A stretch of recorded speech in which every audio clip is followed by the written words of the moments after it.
Hello and welcome back to Dystopia Now. I am Kate Willett. I'm Emil Torres. And today we're really, really excited about our guests. We have one return guest and also a new guest, Quinn Slobodian and Ben Tarnoff. And we're going to be talking to them today about one of our favorite villains on the show to discuss a truly, truly horrible person who is Elon Musk. And I mean, obviously, they described him a lot more eloquently and in detail than that. But I'm very excited to talk about their new book, Muskism. It has a few angles on Elon Musk that I have not heard before, and also really deep dives on a lot of things in his background that I think are sometimes mentioned casually, but we kind of forget about just because his Twitter presence in present day is just so obscene. So I'm actually excited to dive into the various factors that made this man. Welcome to the show, Quinn and Ben. Thank you. Thanks for having us. So you start off the book talking about Muskism in relation to Fordism. Could you explain what exactly you mean by Muskism? Because the book is about so much more than just Elon Musk.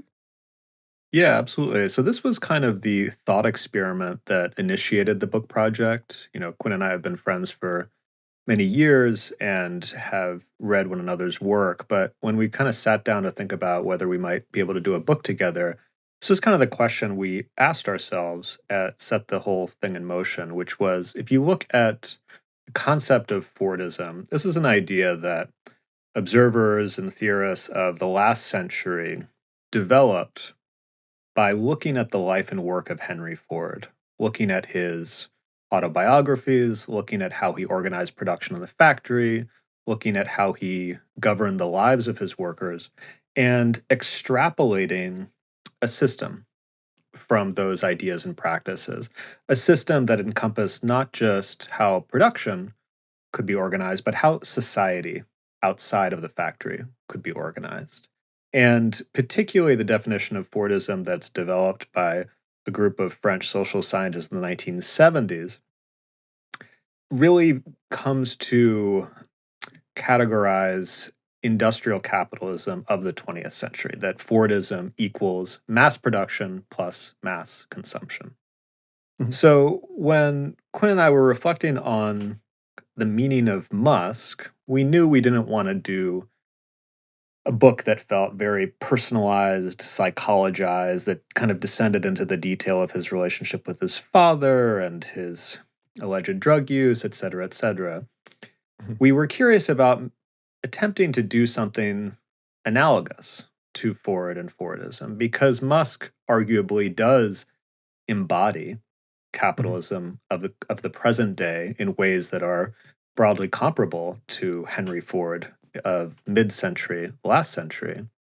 But is there a Muskism that we could extrapolate and infer from the life and work of Elon Musk, with the caveat that Ford did not consider himself a Fordist and Mhm. Musk would not consider himself a Muskist? So it's very important, I think, for your audience to emphasize we're not attempting to sane wash Musk. We're not attempting to attribute a systematic ideology to him or think Mhm. about him as a premeditated actor.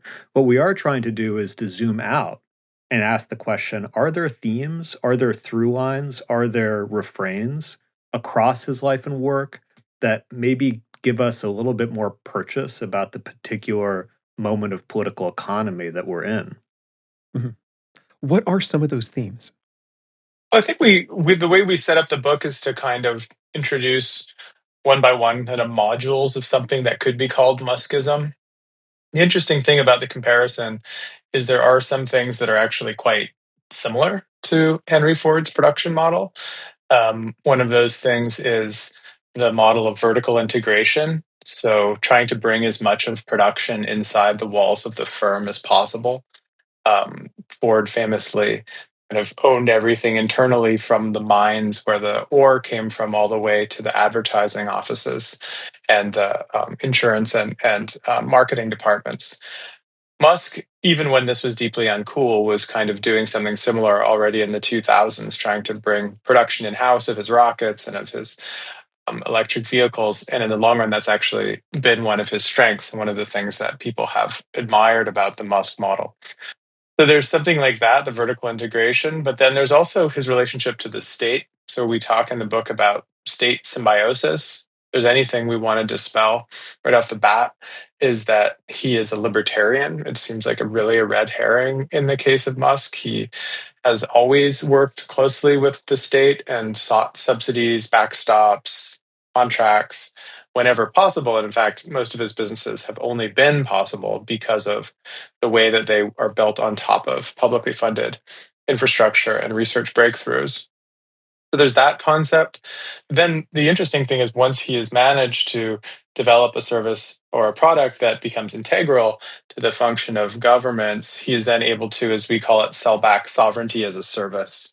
So you can see the way this works with SpaceX launches, Starlink connectivity. Tesla Energy is attempting a move in that direction as well. So there's some of these things that are kind of familiar from the 20th century as Ben's describing it, in the sense that they're kind of parts of the way that transnational corporations operated, right? Like the growth of these huge private entities that exist with, but in some ways above sovereign states, and are able to kind of leverage their importance against governments in certain ways. But then, of course, the twist, what makes Musk very different from Ford, is the fact that he is a creature of the era of digital capitalism. So, the second half of our book, as we no doubt will discuss, is about his real mandate to create ever deeper man machine fusions. So, what we call the kind of cybernetic imperative inside of Musk's way of thinking and really organizing his businesses as well, becomes one of the defining things of Muskism, this belief that the online world is kind of primary and the offline world is downstream of or derivative of things happening within the cybernetic network. One thing that really surprised me reading your book is how far back Musk's relationship goes as a military Mm, contractor. Like, I knew about it under Trump, but right. I didn't realize that his work with the US military goes back to the war on terror. And it's, it seems to me reading your book that it was essential, both to shaping his politics and also his finances. Can you talk a little bit about the development of Musk as a military contractor? So SpaceX is founded in 2002. Musk, as some listeners may be aware, makes his first fortune in the dot-com boom of the 1990s in the Bay Area. And he takes his winnings from that era and moves to Southern California and says, I want to start a rocket company, which, most of his colleagues at the time think that's pretty crazy because you're going from making websites basically to the hardest of hard tech in an area that think about the aerospace sector in Southern California. It's been in decline since the end of the Cold War, and the historic opportunity that Musk manages to capitalize on is the war on terror. 2002 is the first year of the war on terror, and you have Donald Rumsfeld as defense secretary. And Rumsfeld, even before the September 11th attacks, has a very specific vision for how he wants to reorganize the military and how he wants to reorganize warfare. And briefly, it's a vision of warfare in which the kind of big ground armies of the past disappear in favor of small units of special forces who are distributed around the world, who can move in a much more rapid and agile way, and are supported in doing so through advanced technology. And in particular, one of the foundations of this technologically will be the expanded use of satellites. Satellites, parenthetically, become much more integral to warfare in the 1990s. 1990s is when the GPS constellation becomes operational. But this is also the decade in which satellites are being used for the first time in guiding munitions to their target. They're also increasingly being used for battlefield communications. The Iraq War, 2003, is really the inflection point where satellites become um, integral to the U.S. Warfighting machine. So Rumsfeld understands this, but there is a problem, which is that it's too expensive to get satellites into space. And satellites are, if you like, still in their Cold War era. They're still kind of the mainframes. what you need to do is find like the cheap PC equivalent. And Musk positions himself as the startup with Silicon Valley expertise that can apply modern .com thinking to this problem and find a cheaper way to put smaller, lower cost satellites into orbit in order to facilitate the global war on terror. And this is really how he gets his start. This is how SpaceX manages to um, survive what is, a very, very difficult sector to survive in, and scales into a major Pentagon contractor, becomes a major NASA contractor. And now, if we fast forward to present day, SpaceX controls more than 90% of all US orbital launches. And that includes very much, I mean, a kind of prime slice of that is US military and intelligence launches. So he really owns that market. But around the world, he also has about half of all launches globally. So becoming a kind of key partner of the Pentagon during the early war on terror is really what enabled him to leverage SpaceX into kind of market supremacy, which is where they are now. Thank you. And just, I mean, if sorry, just to sort of put even a punctuation on that wonderful overview from Ben, in case people haven't been keeping up on this, now SpaceX is set to have an IPO this year that, by some rumors, might be as large as $2 trillion. So it will be almost certainly, well, we will see. In Musk's mind, certainly, it will be the biggest IPO in history. And already SpaceX, which had those war on terror beginnings, is the most valuable privately held company in the world. Something I'm really curious to get your views on is it relates to what you had mentioned a moment ago about Musk. His companies trying to merge human beings with machines. So my initial impression a few years ago from listening to what Musk has to say is that he accepts a kind of digital eschatology, a view according to which the future is and should be digital. Obviously, Neuralink is trying to, combine our brains with AI to create a neural lace that could connect our brains to computers and so on.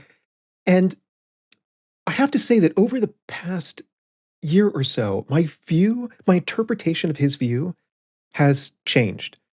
So very famously, he had this debate with Larry Page uh, late in the night on his birthday. I think probably Mhm. 2015 or so. I want to say. And Larry Page was defending the view that we should create digital beings and then let them be free, rather than, as he said, trying to stop or enslave them. And he thinks that this will bring about some kind of utopian future. And Musk shot back, made really two points. One is, how could you be so sure that those digital beings will embody our values, will care about the same things that we care about? And two, um, why think that they would have the same kind of consciousness that we humans have? Right. So for Musk, it's very important that whatever beings exist in the future, they carry on our values and they possess the same kind of consciousness that we have. And so this, reflecting on this and kind of re-examining statements that Musk has made since, led me to the conclusion that he does accept a kind of digital eschatology, but it's more of a descriptive rather than normative type, right? And I think when he says things like pretty soon 99% of all quote unquote intelligence on Earth will be digital rather than biological, I think that's a warning. And consequently, Neuralink is his attempt to fuse us with AI, thereby increasing the probability that our kind of consciousness and our values gets passed into the future. And I think consistent with this is his pronatalism, because so there's a lot to say about his racism and et cetera, et cetera. Um, but ultimately, I think he's afraid that as the quantity of digital intelligence increases, then the quantity of biological intelligence will shrink. And that is precisely why it's very important for people, particularly the right kinds of people, to have more kids to ensure that human intelligence, human consciousness, human values persists into the future. So I really see him as like a very reluctant um, digital eschatologist, a guy who more than so many other people in Silicon Valley is like really anxious about the future being hmm digital. Do you think I'm wrong? And if so, how?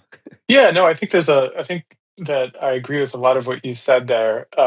I think one thing it's worth doing is sort of periodizing this. So you mentioned the Mhm, 2015 moment, which is of course when he starts OpenAI with Sam Altman, and mhm, shortly afterwards starts Neuralink. And one of our points in our book is that putting those two things together is helpful for people who haven't been following it as closely as you have, because sometimes the former, the founding of OpenAI, is taken as proof positive that Musk was a kind of AI skeptic, or he thought that there should be, mhm, you know, guardrails put on AI and maybe even a kind of deceleration of research because mhm, of concerns over basically a digital superintelligence that would be malevolent.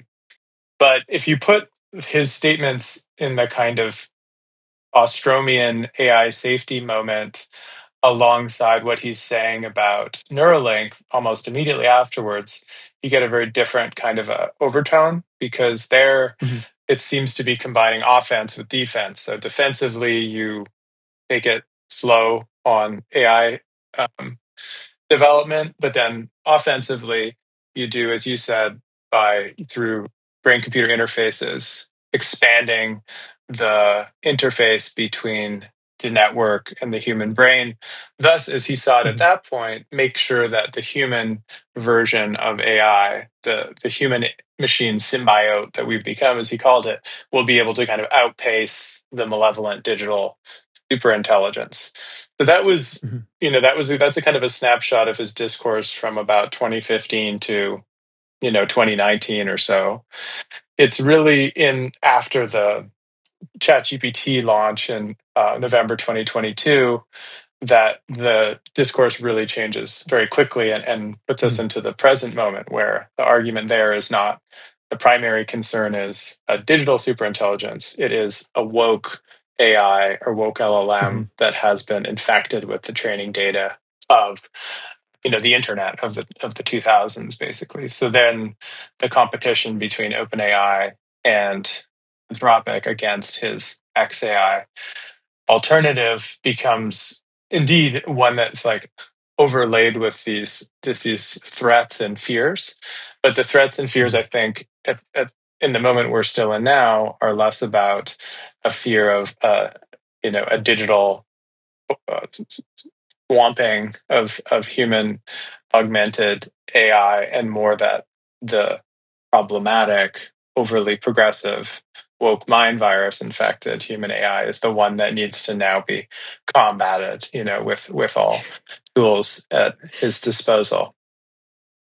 Yeah, I laughed actually out loud at that heading in your book, "Fear of Woke AI," Yeah, and yeah, yeah. I don't think I realized that quote unquote Mecha Hitler Yep. was actually something that he put a lot of thought into. I Kind of the guess point. Yeah, like yeah. yeah, I like I mean, think I it's a just bit saw too it. crude, but yeah. I've always perceived this sort of anti woke, like the twit grok saying, really horrible, disgusting stuff about raping people. I I think I always thought that that was just his sense of humor, and that his sense of humor Mm, is coming from the fact that he is racist and misogynistic. But mhm. as you go into the book, like, no, he's terrified of woke AI and feels that anti-woke AI is a very important thing for him to be developing. Yeah. Well, and I mean, I'm gonna let Ben jump in on this, but just very quickly, I mean, XAI is arguably the most important part of Musk's empire right now, in the sense that he's kind of subordinating the more profitable parts of his holdings to make sure that XAI stays funded. Right, XAI is burning $1 billion a month, and one of the plausible arguments for why he's even doing an IPO for SpaceX, which now is the mother company of XAI, which is itself the mother company of X, is to raise capital for breakthroughs for XAI. So that, in some ways, building Grok is kind of the most important part. And far from being a kind of Mhm. sideshow, it may be not one that has a real revenue model that's clear at the moment, but he seems at least to be convinced that he needs to get that right because it's the kind of the tip of the spear. And if he doesn't, then everything else is kind of for naught. But I'd love to hear what Ben says in response to Emil's original question. Well, I think what's really odd to consider in the case of Mecha Hitler, which for listeners who may not be familiar, that at a certain point, Grok, the chatbot that Musk produces and is integrated with the X social media platform, began to refer to itself as Mecha Hitler and began to espouse various Nazi ideologies. Mecha Hitler is a character from the video game Wolfenstein 3D. It's basically Hitler in a mech suit, like a robot suit that you have to kill in the course of the video game. What's very bizarre to think about is that Mecha Hitler is actually a product of Musk's own efforts at alignment or safety, which I think, again, if you were to kind of transport yourself back into the milieu that Emil, you know extremely well, which is the kind of early AI world, early in relative terms, in which the ideas around safety and alignment are being developed for the first time by figures like Yudkowsky and the rationalist milieu and so forth. The notion is that you need to forestall the worst case scenarios by somehow imbuing human values, however those might be defined, into an AI system. And Musk, his initial kind of response to the problem of alignment is to say how we align is we integrate as quickly as possible with these systems. So if you recall the disagreement that he has with Larry Page, that famous argument, Page accuses Musk of being a speciesist, right? He says, you are being disrespectful towards this digital intelligence that's emerging and prioritizing human beings over it. Therefore, you're a speciesist. And I think Musk's perspective is that's actually somewhat a mischaracterization. It's not exactly that Musk is assigning a kind of hierarchy where the human is sorted above the digital, but rather that the point is to merge the two so that they become indistinguishable. And that's how you achieve alignment. That's how you achieve safety. You don't have, as he said to Sam Altman in an event in the mid-2010s, you don't have to worry about evil dictator AI because we are the AI collectively. And that's a motivation behind founding OpenAI, which is also in large part out of his fear that now that Google has acquired DeepMind, that they will actually go on and build the evil dictator AI. OpenAI will be a counterweight to that. And then Neuralink, in turn, will accelerate this man-machine fusion through brain-computer interfaces. By the time you get to the 2020s, and you kind of go through this periodization that Quinn laid out for us, whereby the evil dictator AI is now a woke, mommy, schoolmarm AI that's going to exterminate you for misgendering someone. These are basically Greta direct Thunberg AI. These are Yeah. direct quotations. I wish I were being funny, but this I is know, more or less. I know. We have to laugh so we don't cry. There you go. Yeah. So that's a, somewhat similar, but a kind of different shape of threat. And Sorry, here you can't. sorry, Ben. I need to interrupt and point out that another one of his fears is that the AI will turn him into a woman of color. That's on record. Through some On record. unspecified mechanism. Yes, we don't know how, but the AI will figure that out. Like a molecular reassembly. Which would be, he said the funniest outcome is the most likely. That is the funniest outcome. So Yeah. we can still hold out hope for that. I guess we know what we want from the next Democratic White House. From Woke 3.0. Just press the button. I feel like Claude Code will be good enough by then, I think. Yeah. So at that point, what I was going to say, just to kind of land the plane there, is that if you believe that is the threat, the evil mommy woke dictator, then we can't simply just integrate willy-nilly with the machine, Mhm. because the wrong people who bring along the wrong values and the wrong ideas might pollute the stream, which is really critical for how he understands the problem of wokeness in the 2020s. So therefore, you actually have to take control of these interfaces and begin to guide them in the correct direction, and Mhm. do something more like old-fashioned alignment.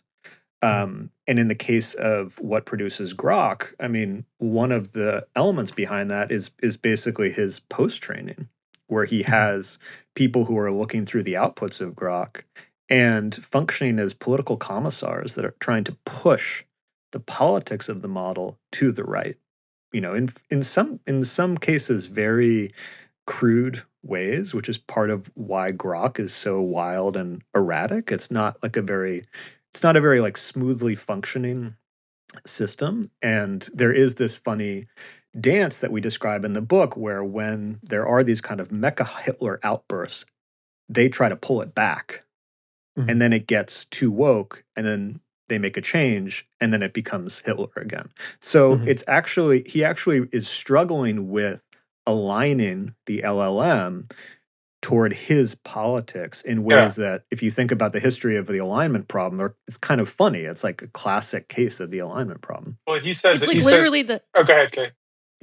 I was just gonna say it's like the drill racism dial tweet, but he's Yeah, really doing that's it. right. Yeah. That's right. He's trying to get it right in the Yeah. middle. No, but he says that Yeah. literally, right? I mean, and this is a case where one can just transcribe what he's saying. I mean, he says it turns out that it's very hard to split the difference between woke libtard and mecha Hitler. And Mhm. interestingly, what he says as a follow up to that is there's a lot of quote unquote garbage coming in at the foundation level. So what that Mhm. means is like the data that the LLM is being trained on just tends to the left, right? It's like a kind of reality has a noted left wing bias problem in part, but it's Mhm. also the fact that you know I recently have had a kind of shock moment recalling that the early years when I started using Twitter, like around 2009, it was, for example, like disproportionately a black discursive space, right? I mean, like Mhm. it was this, I mean, you guys probably remember that too. Like it was a place where the politics were left of center Yeah. because it drew that. So if you're training, your chatbot on that corpus, then indeed it's going to keep, spitting out things that don't align with your version of politics. So you need to constantly like grab the wheel from it. But one thing, and sorry if I don't think this is too much of a tangent. It's kind of a nice chance to get into something we haven't talked about before, which is like because I think Emil, you're pointing to an important distinction between him and some of his confreres out in the valley, especially thinking about someone like Ray Kurzweil or something, right? Like the strong Mhm. version of posthumanism that's just like put the brains in the cloud, like let's go, like no more, no more, no more, no more meat machines or what meat computers. I think part of the reason why Musk can take that position is because he doesn't actually understand how the human brain works very well. And he Mhm. actually thinks the brain is much more like a computer than it actually is. So there's a Mhm. wonderful reported piece just today in The Verge about Neuralink and how Neuralink is kind of losing the race for brain computer interfaces, partially because it's focusing completely on what's called like control interfaces to like move a cursor on the screen rather than speech style interfaces, which more intuiting the words that the human mind is trying to think about and then spitting those out on a screen. And one of the things that the one of the scientists quoted in the piece says is that part of the reason that Musk's vision is wrong, because his vision is you can use Mhm. Neuralink to like expand what he sees as, being spoon-fed information into your brain to Mhm. like a big rushing river, is that Mhm. actually we're already working at a pretty high level relative to our stimulus, right? Like it's not Mhm. actually a problem of interface. Like we've maxed out already neural capacity relative to stimulation. So you can't just change the interface and expect somehow the brain then to like do a Moore's law, like scale up thing and like processing capacity somehow like. So the Larry Page approach is arguably a bit more realistic or like based Mhm. on the infinite scalability of the processing power of computers versus the actually in the end finite processing capacity Yeah. of the human brain. So if you're serious about what the kind of stuff he's talking about, then you kind of do need to let go of humans at some point, right? I mean, he has Yeah. said that humans are the biological bootloader for superintelligence, which suggests a bit more of the Kurzweil style, like bye bye bodies. But on the other hand, he does keep on insisting, as you say, like, I love humans. I want us to be there. We're always going to be there. We're never going to let ourselves go, even if we're like only 1% human and 99% machines. But it is, I think that you're right that he distinguishes himself with that kind of like, actually, I love death. Actually, I love Mhm. humans in a space Yeah. where the people are not necessarily always saying those things. One of the things that makes him kind of more relatable, I think. Yeah, yeah. Maybe it's worth highlighting that. So, in the media, oftentimes Larry Page's view is presented as kind of straightforwardly pro-extinctionist, Hmm. right? We create these digital beings, and then they, like some kind of invasive species, Hmm. take our place, Yeah. wipe us out, etc. Yeah. Um, Xenomorphs, yeah. Like xenomorphs. Like we're just the host, but they're born out of us and then they take over. exactly. Yeah, yeah. But he has said in other interviews that actually he has a quite Kurzweilian view, by which I mean that the singularity. So on Kurzweil's view, singularity is comes after we create AGI, right? AGI comes in 2029. Singularity will happen in 2045. That's when we merge with machines, Right. right? Upload our minds to computers, etc. And Page, there was a commentator, a guy I used to know from the Center for the Study of Existential Risk at Cambridge, who tweeted out a couple years ago that everything is downstream from Kurzweil, and it's so true, Hmm. right? It's part of what I'm trying to capture with the whole like test grill acronym Hmm. and so on, is that there's continuity in all of these different views, and there's a wide variety. There are a bunch of variants of them. Hmm. So, anyways, we merge with machines. Page has said in interviews that that is what he wants ultimately. So he Hmm. doesn't seem. It seems like he might be okay if there are like autonomous, distinct and separate, um, ASIs, artificial superintelligences that take over. Hmm. But also, like his actual view is that his preferred scenario Yeah. is one in which we merge with machines, and I think this is consistent with the fact that he's poured tons of money into longevity research, right? Hmm. You don't pour tons of money into longevity research unless you, well, with some qualifications, unless you want to live forever and become one of those digital beings. Yeah. So it seems like all of this is to say that I think Musk's view and Page's view are actually pretty similar in some respects. I think there are fundamental disagreements about the nature of those future, like specifically what values they Hmm. accept and the types of consciousness one might have. And this also points to perhaps the fact that a lot of these people with huge amounts of power who you know are tech overlords, Hmm. controlling the future, they oftentimes don't really have coherent views. Because if you're Larry Page and you think, okay, I'm going to become one of those digital beings, Hmm. right? He literally says we should create just this vast diversity of digital intelligences and let them compete, Yeah. and whoever wins is best. Yeah. The best will win, and that ought to be the case. Hmm. But if he thinks that I'm going to become one of these digital beings, then he must, to some extent, think that those digital beings should carry on like kind of the same values that he has now and his type of consciousness, right? Because if the future being that he becomes has a completely different kind of consciousness, then it's not going to be him, Yeah.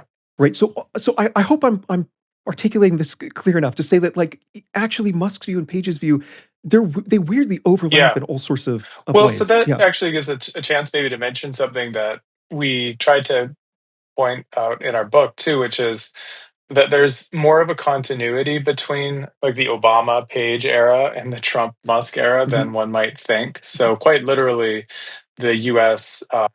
Digital Services Office, which was created under Obama, who had a very close relationship with Larry Page, who used him as someone who was advising the White House, is what became then the US Doge Services Office in Oh, early 2025. It's literally the same. So yeah. the push to modernize the federal government in the 2010s under Obama has a kind of collective affinity to the Doge project, which is partially why so many Democrats actually vocally supported the Doge undertaking in late 2024 when it was first being breached, if you remember that. So I think it is, I mean, it's helpful to make the kind of points you're making because it puts Musk in a continuum rather than being this kind of monstrous like rupture with everything that came before him. And that's really kind of the point of our book, because many of the things that seem startling about him are just exaggerated versions of a particular moment in the accumulation model, political zeitgeist. And by looking at him, you don't focus on him and see him as a singular pathology, but then you look out and say, well, what made him possible? Aha, oh, he's actually plugged into these things I didn't think of as pathological Mhm. or sketchy or dangerous or whatever. So he has mentioned before that, and I'm quoting, he's described long-termism as, quote, "a close match for my philosophy." Mm, So we've talked about long-termism a fair amount, co-founded really by Nick Bostrom, who you mentioned earlier, mhm, and a guy named Nick Beckstead. And basically, just to summarize real fast for listeners, it's this view that we have a kind of moral obligation to go out and, first of all, to become posthuman, to radically transform ourselves such that we no longer count as the same species that we are right now, and then to colonize the universe, preferably as digital beings, and flood our future light cone, basically the accessible universe, with as much value, quote unquote value, as possible. Because long termism is kind of built on utilitarianism. Utilitarianism is all about maximizing total value. mhm, And so Musk tweeted this statement out in promoting a book on long termism in 2022 by William McCaskill. Musk has also retweeted basically the founding document of long termism, written by Nick Bostrom, called Astronomical Waste. And he's also said things like, what matters, I'm more or less quoting him, what matters, I think, is maximizing cumulative civilizational net happiness. I think that's the right order. mhm, mhm. That is basically just Yeah. utilitarianism. So one of the questions that I've gotten on many occasions talking to journalists, et cetera, is, does Musk really believe in the vision that is outlined by Mhm. Bostrom and other long termists, or is he using it as a kind of pretext Yeah. to do what he's doing? And my usual answer is, well, as a critic of long termism, it doesn't matter to me, Yeah. right? Both are Because bad. either way, Yeah. both are bad. Yeah. So what to what extent do you think Musk is actually committed to some vision of the future that could be described as long Well, termist? sorry, Ben. I'll just maybe quickly answer this just because it's based on this one chapter that was going to be in the book and then it got expurgated, basically, which was called womb. So it's related to the pronatalism question. And Ah, we ask ourselves the same question. I think it's an important one, especially if you're talking to kind of like Musk fans, right? Because they'll be like, are you accusing him of all of these nihilistic things? Like he says all the time that he like loves humanity and is like in it for like saving humanity. So like how do you explain this apparent contradiction?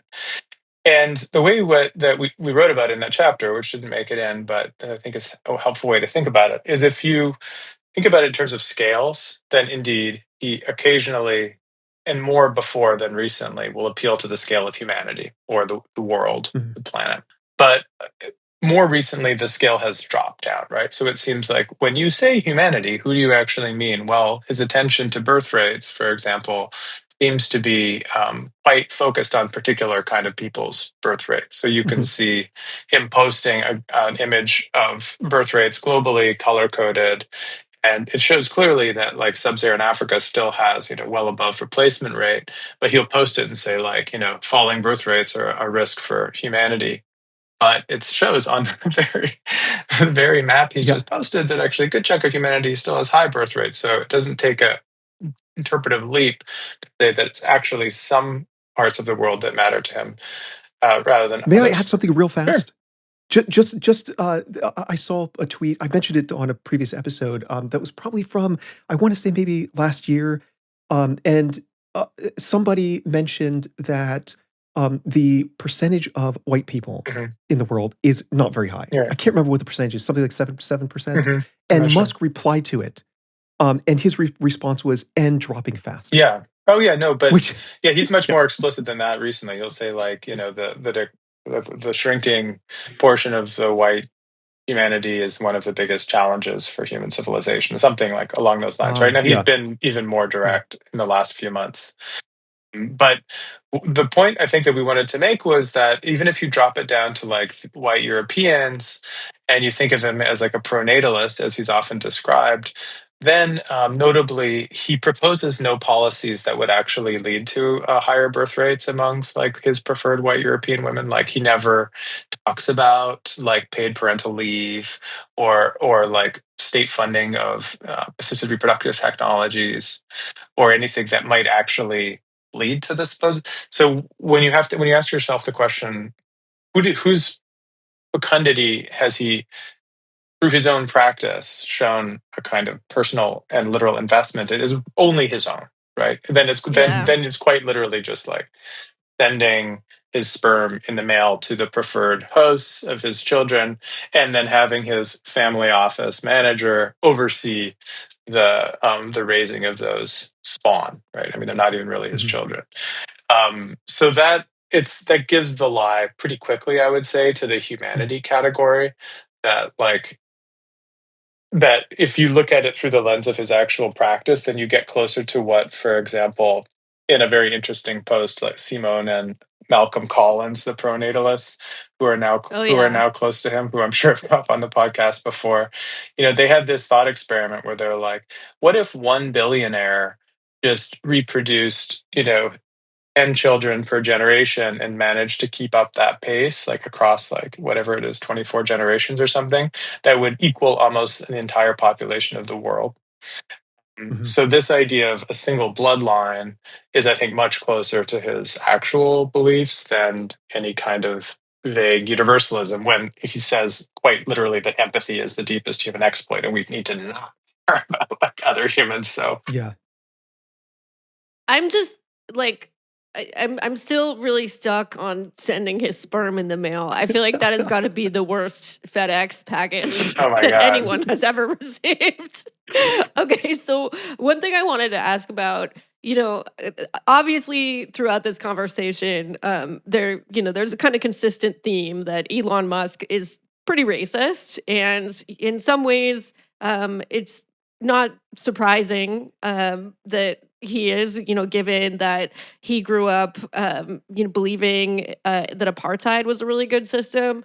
Beyond, hey, he's racist, what are the surprising ways that you found that South African apartheid might have influenced his thinking? Well, I think the South African experience actually presents some challenges because he does not actually, at least earlier in life, express a fidelity to the white supremacist ideals of South Africa. He actually leaves when he's 17, in part to avoid being drafted into the South African Defense Forces, and describes it in later interviews as a fascist army that he didn't want to join. There are obviously, in recent years, he has articulated some talking points related to South Africa, which are very aligned with the far right within South Africa around so-called white genocide. So arguably, some of the elements of the apartheid experience are kind of bubbling up now. But our kind of approach to his South African childhood is to look at it more through the lens of political economy rather than ideology. Because one of the interesting features of that regime was the extent to which they tried to pursue a degree of economic and technological self sufficiency. Because if you think about the apartheid regime, this is one in which you have a white minority trying to exercise control over a black majority, but also a country that is encircled by decolonizing African countries, which are hostile to it, which in fact go to war with it. Also threatened by the Soviet Union and the Soviet bloc and the kind of anti-colonial, anti-racist rhetoric of the world communist movement at that time. So this is a regime that perceives itself very correctly to be under threat from enemies within and without.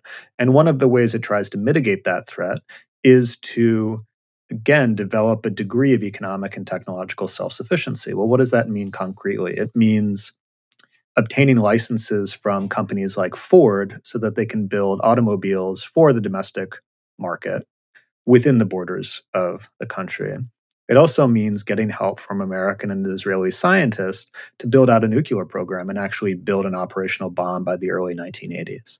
So the reason that this experience is interesting when you look at Musk's career is that one of the features of Musk as an industrialist from the very early days of his career building rockets and cars at SpaceX and Tesla is his emphasis on vertical integration. That at a time in the 2000s when the dominant production model for a firm in the global north is to distribute production through global supply chains, to find low labor costs, to kind of stitch together these very complex commodity chains such that a t-shirt could pass borders several times before it is actually finished. Musk does something that's basically the complete opposite. He says, we're going to try to build almost everything we need ourselves and do it in one place. And this is, we're not trying to get inside his head. We're not able to discern the ultimate rationale for his decisions. But we find it very suggestive that someone who grew up in apartheid South Africa, where self-sufficiency, where trying to achieve a degree of insulation from global markets, where that was in fact a goal being pursued in order to garrison themselves from the threats that they perceived, that Musk picks something up, absorbs something that enables him to really go against the conventional wisdom of the time. Like, what are the sources of his contrarianism? And we speculate that South Africa plays an important role, and that in turn then becomes very important for Musk because it enables him to anticipate the deglobalizing turn of our own era.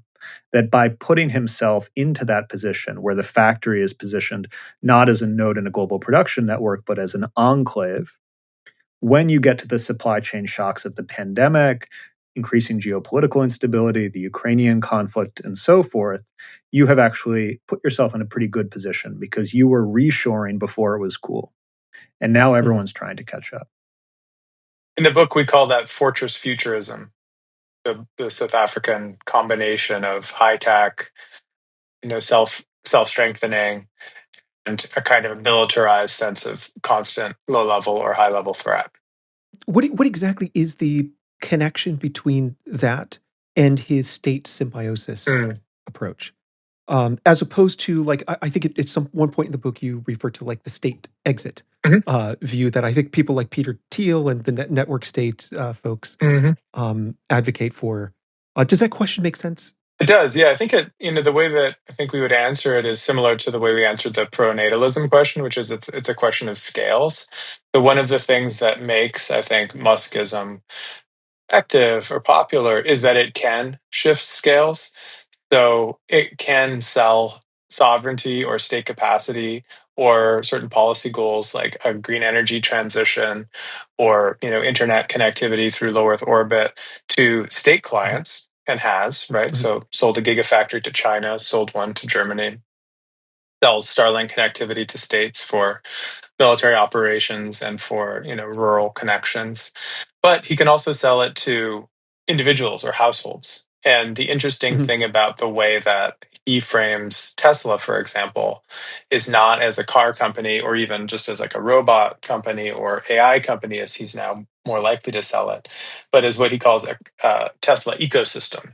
So he Mhm. now will produce graphics and circulate them that shows the household as a sort of a self-sufficient node where you've got, solar panels on the roof, you've got a power wall, battery storage in the garage, you've got Cybertruck in the front yard, you've got Starlink, uplink, and even if now the whole grid goes down, you're still able to defend yourself and really to operate kind Mhm. of autonomously.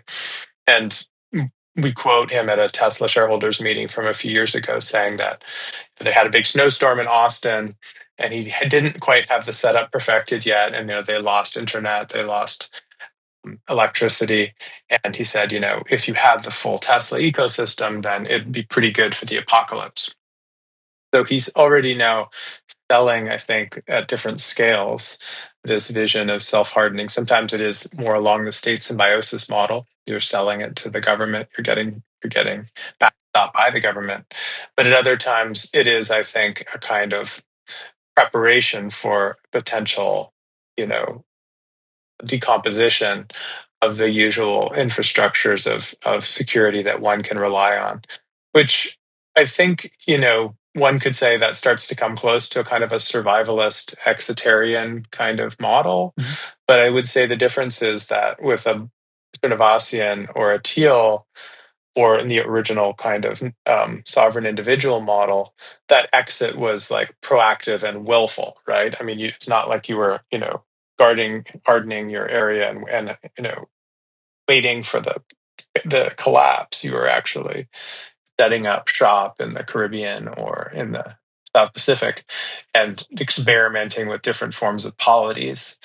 It never really seemed to us like he was doing that, right? The closest you could come to that is his discussion of colonization of Mars, of course. And there it is quite amusing that if you look in the terms of service for Starlink, it says, you are governed under the state under which this is used, except if you're using it on Mars, in which case it falls under Martian statutes. It actually says that in the terms of use for a Starlink receiver. So that could be a case where he has that more old-fashioned libertarian exit strain somewhere, but it seems like Mhm. such a small part of his DNA, so to speak, like this finding the strongest local authority, which is usually going to be the state still, and then, becoming as intertwined as possible. I know we have to wrap up, but just kind of to close out, let's say Elon Musk gets everything that he wants. Hopefully, this will not happen. I'm gonna try my best. But let's say Elon gets everything he wants. So we What does actually the answer this world look question in the like book. 20 or 30 years from now? I'm trying to think of a way to sell. The Yeah, it's not exactly last 10 maybe a pages of the great sales book. pitch for the book. But the last 10 pages is Muskism in 2035, where we try to work out what a particularly extreme and fully realized version of actually existing Muskism would look like in the near future. What's significant about our approach is that it is a speculation, but it's a speculation that is rooted in Musk's own statement. So we have endnotes throughout. And if you look at the back of the book, you'll see statements that Musk has made that we are deriving our speculation from. So it's actually not that science fiction. It's kind of just picking up things that he's said and trying to render them in a somewhat more scenic form. And broadly, it's one in which um, the imperative of the AI rollout and the pursuit of AGI has become so primary that all other functions of society are subordinated to it. So it's a kind of extreme digitization in which not just the energy resources of society, but really like all kind of human functioning is now subordinated to the cause of building AI. And it's one in which the goals of constructing a kind of far right ethno state have been largely achieved, where traditional social hierarchies of race in particular, but also class and gender, have been reaffirmed through technologized form, through a kind of fortress futurism, if you like. And further, I think an important last feature is that space has been even more thoroughly commercialized and militarized, so that alongside AI, you have regular space launches and the beginning of a kind of push out for colonization. So it's, quite, I think, vivid in the way we present it. People have, I don't know if people enjoy reading it. I think people often talk about putting the book down and just feeling so much worse. But I don't know. We don't give people much hope at the end. There you go. That's a good way to think about it. I think it's good to know what we're working against, like, yeah. Right. It won't alienate people. Yeah. Yeah. I mean, this looking at the name of the podcast again, I don't think it'll be out of joint with the way that you guys Yeah. approach these matters. We're a bummer, but in a fun way. Yeah. Bright green bummer. Well, I just want to say thank you so much for coming on the show. Where can listeners find you and read your book? Well, I have a Blue Sky account where I'm pretty active. We've got the book out on Harper in the US. It comes out April 21st. It's actually already out in the UK and in the Netherlands and Germany. And it's coming out in not too long in several other languages as well. Actually, as of this morning, we signed rights for the simplified Chinese version. Congratulations. But it will be, it'll be popping up anywhere finer books are sold. It's very good. Thank you so much for writing it and scaring me, but also Thanks we again for appreciate having it. Anytime.